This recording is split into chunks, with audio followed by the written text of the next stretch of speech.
Hi everybody, welcome to week 1 of the Portal Quilt Sewalong. I'm glad you're here.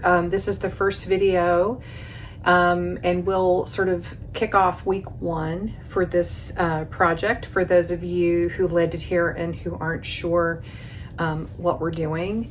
We are kicking off a 7-week long sew along for the quilt behind me, which is called Portal, and the only supply that you need is the pattern, and there's a link below if you're on YouTube. You can also get it on my website. I have printed versions which will be mailed to you, and I also have PDF versions which you can download and are accessible as soon as you pay. This is what the quilt looks like. We're going to be making this and going through all the steps together. I'm actually going to be making 2 different new versions of the same quilt along with you, and just a rundown of the weeks. In this video today, week 1, this is an overview, and also in this video I'm going to show you how to read my pattern, and I'm going to go through the process of picking fabrics using my ruby ruler, because this quilt relies on color value, dark and light color value, so we're going to talk a little bit about that. Week 2, we're going to cut our chosen fabrics. Week 3, we're going to be sewing, and throughout those 2 weeks I'm going to show you how to set up your space and organize yourself. Week 4, I'm going to show you 2 different ways to sew on the centers of the block, which is the darkest portion in the very center. Week 5, we're going to piece the entire quilt together. Week 6, we're going to talk about basting the quilt layers together and options for quilting. And week 7, we're going to talk about binding and finish the quilt. So I'm going to take you all the way through it. The quilt here is the original quilt, and it was made with a full fat quarter set of the fabric line that is shipping to stores right now from Ruby Star Society, called Stellar. So if you want to make a quilt exactly like the one that I have here, you'll need a full fat quarter line from that particular fabric line. And if you are a fabric shop who is carrying a fat quarter set of the Stellar line from Ruby Star Society, want me to let people know about it, please email me or leave a comment below and let me know that you have it, and I'll make sure everybody sees it. So let's go ahead and start with how to read this pattern. So on the cover you see the full quilt, the full sample quilt, and then on the back pattern you get some information about yardage for the different sizes. So I have the finished size measurements here. Zoom in a little bit so that you can see. So here's the size.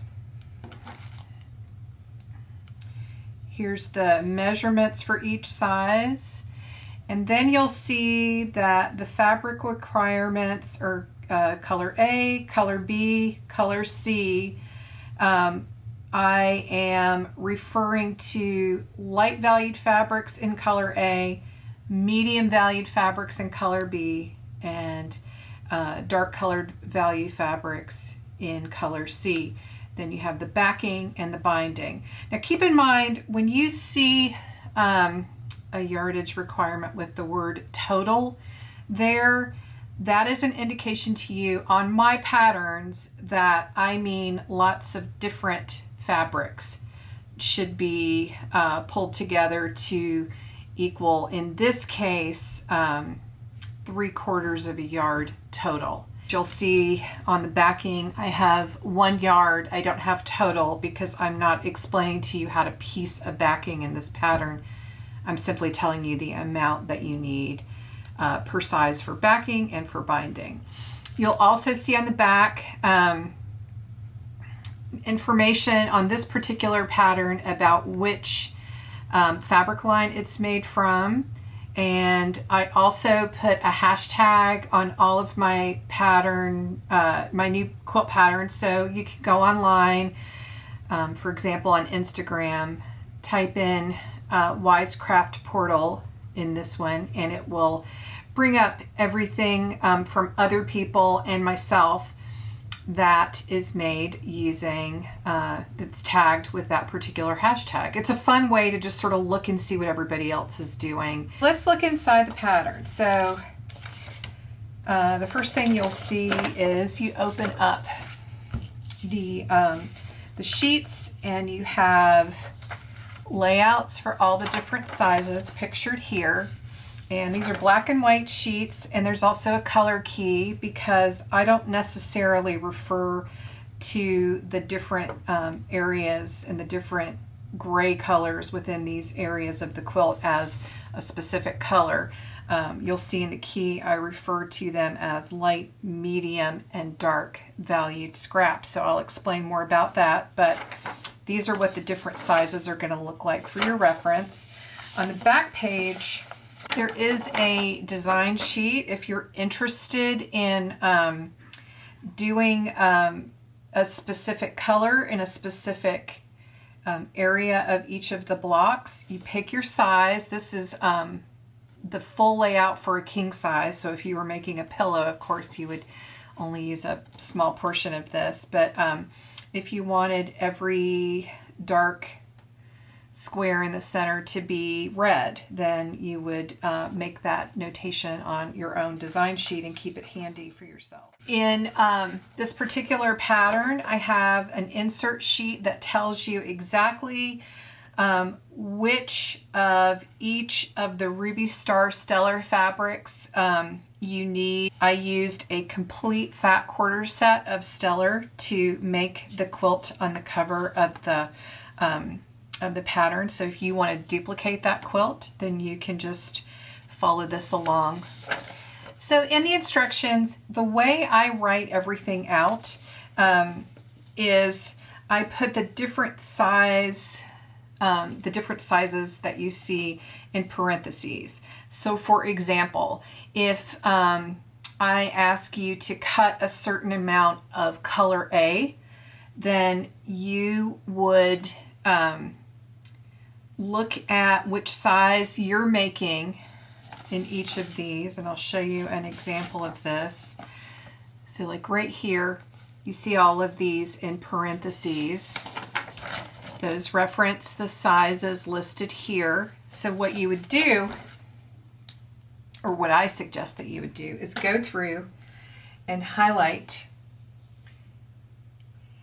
which size you're going to make, and then highlight anytime there are instructions specific to your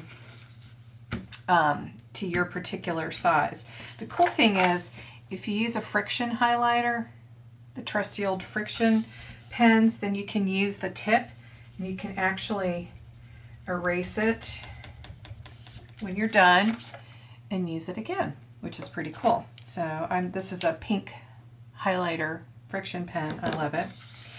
I list out some additional types of supplies that are helpful, and of course I use my Ruby ruler, and I do give a link for that there. If you have the PDF pattern, these links are clickable.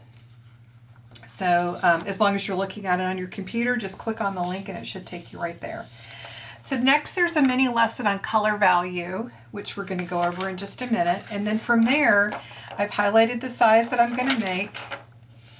And so the rest of it just sort of goes over how we're going to make it. But that's the gist of how to read one of my patterns. So I've decided that I'm going to make a couple of different versions of this quilt while we're making it together. And I wanted to sort of go over the criteria that I look for, because this quilt uses color value, sort of the criteria that I look for when I'm looking at different fabrics for this particular quilt. So I'm going to make the throw. And I know, because I've already made a throw for the cover quilt, that I need about 20 different prints for to make a throw size quilt. I would actually probably want at least that many for a larger size, but definitely for the throw size, 20 different prints is going to give you a good amount of variety. And the real key to making a quilt that plays with value and not just plays with certain colors is having a lot of fabrics. So I'm going to show you. So here's an example of one of the blocks. And for this quilt, you're going to play with value. What you see here is sort of, some people say it looks like a spool. It's meant to look sort of like you're looking into a portal, like a black hole, which is why the center square is the very darkest. So you're always going to want your centers to be the darkest value of the 3 values in every block. You're going to have matching fabrics on opposing sides. So this is always going to be the same print, whichever print you choose, and this is always going to be the same print. The real thing that you're going to pay attention to is that you want to make sure that the 2 sides, so the fabric that is showing up on the sides of the block, is the darker value when it's compared to this one. You don't have to worry about what's around it. You just want to make sure that this fabric is a darker value than this fabric. It doesn't have to be a super dark value, but it does need to contrast a little bit. And actually, I think it's pretty interesting when it's not a super dark value contrast between the 2 fabrics. So let me talk through how I choose fabrics for this quilt.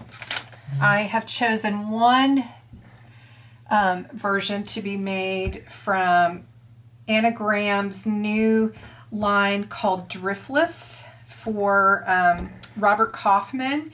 And Anagram is the noodlehead on Instagram. And I just love this whole group of fabrics. So I ordered the whole fat quarter set. And what I want to show you is how I divide these up by value. So I'm looking at 3 different values. I'm looking at darks, mediums, and lights.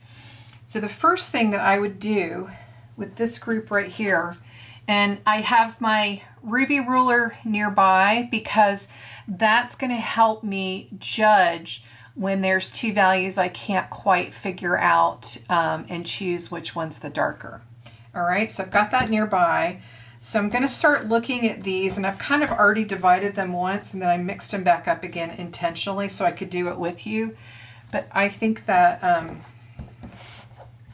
hopefully it won't be too easy, because that's not fun to, can't learn from that. So right now, just with my naked eye, I'm just looking at some different values, trying to see which of just these, I'm not looking at dark and light colors, I'm looking at dark and light values. And so I'm looking and seeing immediately my eyes drawn to the darker parts of this fabric. So I'm going to put it in this medium valued pile for now. These decisions are not concrete, as you know. So I'm going to continue, starting another row of light values. I'm going to call that one a medium value. Medium. This one, we know immediately that this is a dark value. So I'm going to put this here. This one, these could, Could be dark values, that could be medium values. I'm going to keep them right here for now. This one also could be a medium value, but I'm going to keep it right here in the light values for now. This one I'm going to call a dark.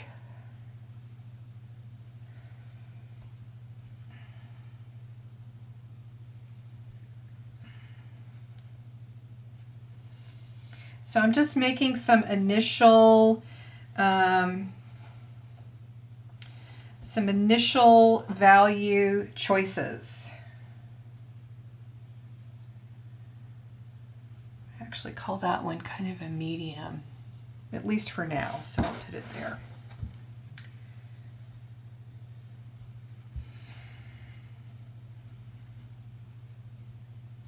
Definitely a medium. Sometimes you look at a fabric and you think, wow, that's definitely a light, or that's definitely a dark. Sometimes it's not so easy, which is where the ruler comes into place. So through my ruler, I can look at some of these, and I don't know if you can see it, but when I look through these, I immediately pull this one into the light value pile. To me, that looks light. I would actually pull this one into the medium. I might pull this one into the medium as well. So there's that one. And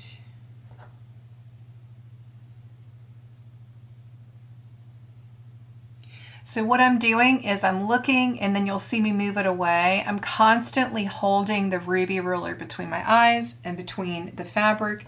I'm looking, I'm pulling away, I'm looking directly at the fabric, I'm looking through the ruby ruler, because I'm not really looking through this to distort what I see. I'm just looking at it to sort of cancel out the colors in all of these beautiful fabrics and just look at the value. So I'm actually thinking this might be a light, and that might be a light.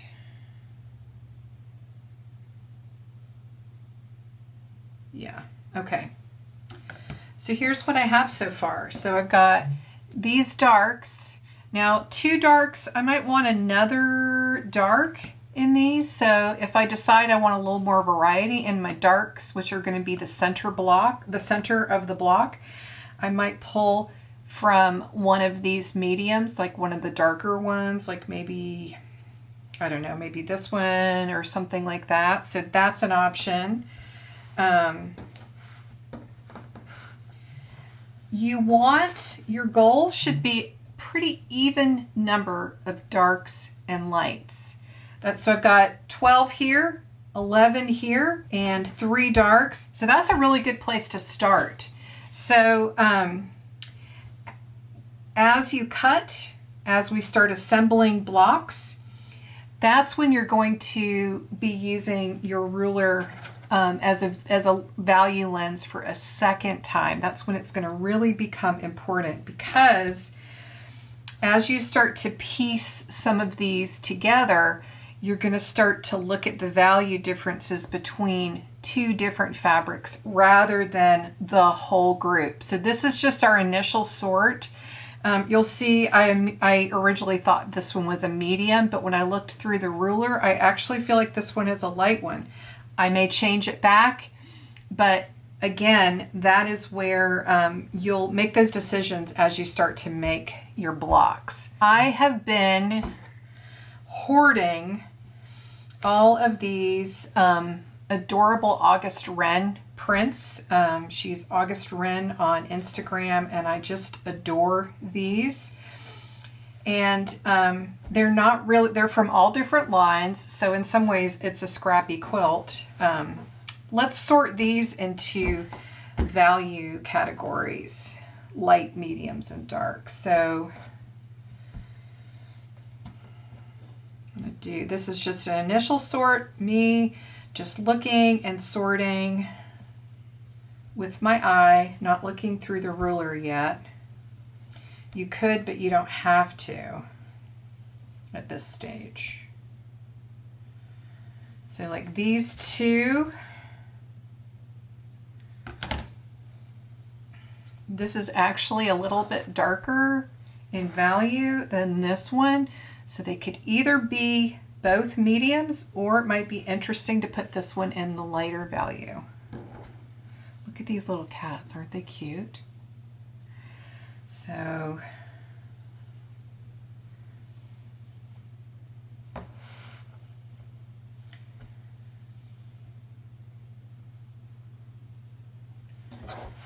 let's see, these are definitely the darks here. Definitely a dark, medium. And light value fabrics don't always have a light background too, so don't let that trick you into thinking. In this case, I would call this a light value, but not always.